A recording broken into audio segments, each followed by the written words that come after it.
අයිබෝන් සියලු දෙනාටම ඉතින් ගොඩක් දවසකින් තමයි අපි අපේ විදේශගත අපේ ලාංකිකයන් හම්බෙන්නේ. ඉතින් අද කතා කරන්න විශේෂ දෙයක් සම්බන්ධයෙන් ඒ තමයි විදේශගත ලාංකිකයන්ට ලැබෙන දෙයක් සම්බන්ධයෙන් ජනපතිතුමා එක් දිනයක ජපානයේ කළ සංචාරකයේදී එතුමා විදේශගත ලාංකිකයන් ආමන්ත්‍රණය කරා. එහිදී එතුමා විශේෂ දෙයක් ප්‍රකාශ කරා. ඒ තමයි සාමාන්‍යයෙන් විදේශගත වෙනකොට විශේෂයෙන් මැද පෙරදිග ලාංකිකයන් විදේශගත වෙනකොට ඒ ලාංකිකයා වෙනුවෙන් වැටුප් දෙකක් හෝ තුනක් විදේශ නියුක්ති කාර්යාංශයට එවනු ලබනවා.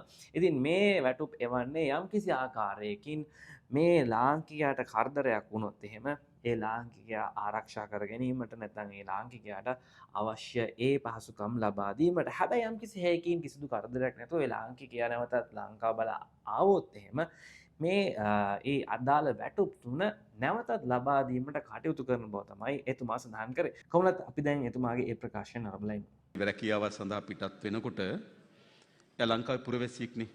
එයාට සුරක්ෂිතභාවය අපි හදන්න ඕන. සමහර ඔය මැද පෙරදිග වගේ නම් වෙන දේ තමයි ඒ රැකියාව කරන අයගේ මාස දෙකක හෝ තුනක නේද? මට මතක විදිහට තුනක සැලරි එකක් මෙහෙට එවනවා. ඒතර අපි ඒක විදේශ සේවා නියුක්ති කාර්යාංශයේ බාරත්වයට ගන්නවා.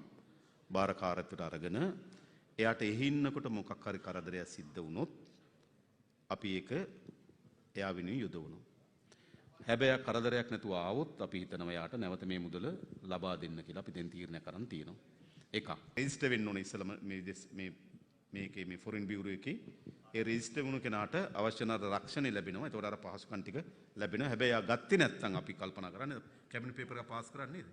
එයාට ඒ දීමනාව ඔව් පොදු ඉන්ෂුරන්ස් එක ගන්න එක තියෙන්නේ. ඉතින් එතුමාගේ ප්‍රකාශය අපිට තාමත් පැහැදිලිව බලංගම කුමක්ද වෙන්නේ කියලා. ඉතින් කැබිනට් පත්‍රිකාව පවා නිකුත් කළා තිබෙන නිසා යම්කිසි දෙයක් සිදු වෙයි කියලා අපි අපේක්ෂා කරනවා. අපි මේ සම්බන්ධයෙන් බලන් ඉන්නවා කුමක්ද වන්නේ කියලා. අදට සප ගන්නවා සුබ දවසක්.